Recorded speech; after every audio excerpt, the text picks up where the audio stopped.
بسم اللہ الرحمن الرحیم۔ السلام علیکم۔ 10 مرتبہ لا الہ الا اللہ پڑھنے کا فائدہ۔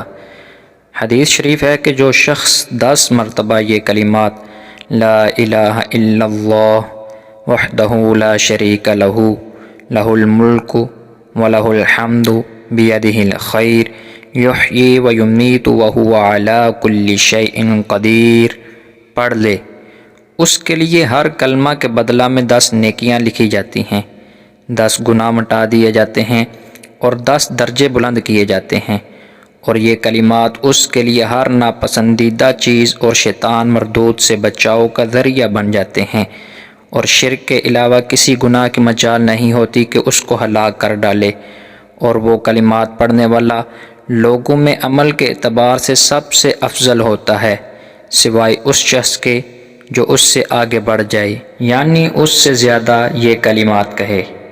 نوٹ: یہ کلمات مغرب اور فجر کی نماز بعد رخ پھیرنے اور پاؤں موڑنے سے پہلے پڑھنے ہیں۔ مسند احمد بن حنبل کا حوالہ موجود ہے۔